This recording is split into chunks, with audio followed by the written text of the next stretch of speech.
One of the strangest things in geopolitics can be how a common threat can turn bitter rivals into allies overnight. Sometimes you hear it as politics makes strange bedfellows. Sometimes you hear it as the enemy of my enemy is my friend. But you see it in war, you see it in diplomacy.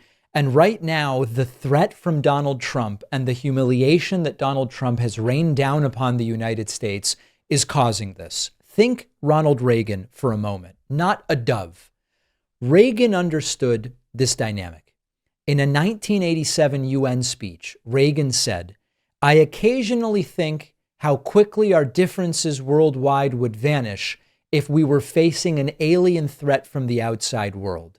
He was not revealing an alien invasion. He was making the point that a bigger, more dangerous enemy can make smaller disputes irrelevant. I don't totally agree with Reagan. And in fact, we've spoken with psychologists, sociologists, those who participate in the search for extraterrestrial life. If indeed we found out about aliens, I think initially it would have that effect. But people often get back to their petty disputes and disagreements, but that's not really the topic here.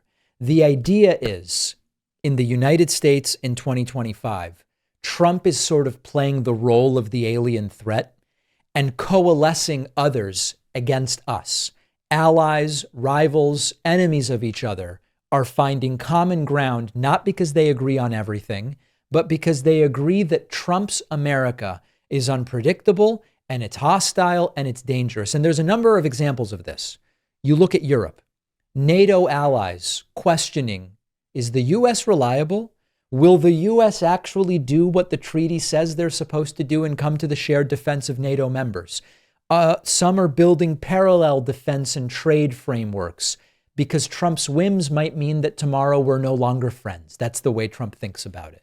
You look at the Middle East, countries as far apart politically as Saudi Arabia and Iran, aligning on the idea that the U.S., that American policy under Trump is destabilizing the region. They'd better be prepared on their own. Seems reasonable, actually. You then look at Asia.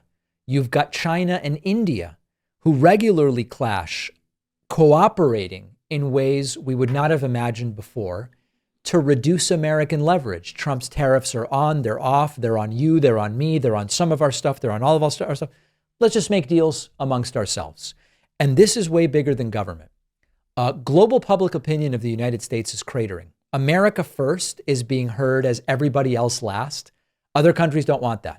And so other countries are doing business differently. They're making alliances differently. They're planning for the future differently. You then look at the America-Israel partnership as it exists under Trump. It is radioactive. I mean, completely radioactive. Netanyahu, who is an extreme right-winger, bloodthirsty extreme right-winger who I've opposed for, I don't even remember how long he's been in power at this point, but I've opposed him the entire time. You want an American president who's going to at least try to say, maybe don't go that far. Biden did it a little bit, not with great success, but a little bit. Trump ushers in Netanyahu's worst, most bloodthirsty instincts and goes, sure, even though Netanyahu himself is an obstacle against peace. So that perception globally is also hurting the United States. And so the more that Donald Trump lashes out, threatens NATO, insults allies, sanctions countries for perceived slights, tells Netanyahu, do whatever the hell you want in Gaza, the more that he's going to accelerate the trend of the world uniting against the United States. And you have more and more nations that used to distrust each other going, you know, whatever our differences are or used to be, let's work those out a little bit later. We've got a bigger problem right now, and that problem is Donald Trump. So this is not making America respected again. It's making us the common enemy. Where China goes, the U.S. is a problem. And Putin goes, the U.S. is a problem. And India goes and Turkey goes, the U.S. is a problem. Well, we've got this problem in common. Let's work together here. And if history teaches us anything, it's that when the world decides that you're the problem, you eventually find yourself isolated and you don't get to dictate the terms of your comeback. What we can hope for is that Trump's, 3 years and 4 months that he has to go don't do so much damage that it becomes unrecoverable.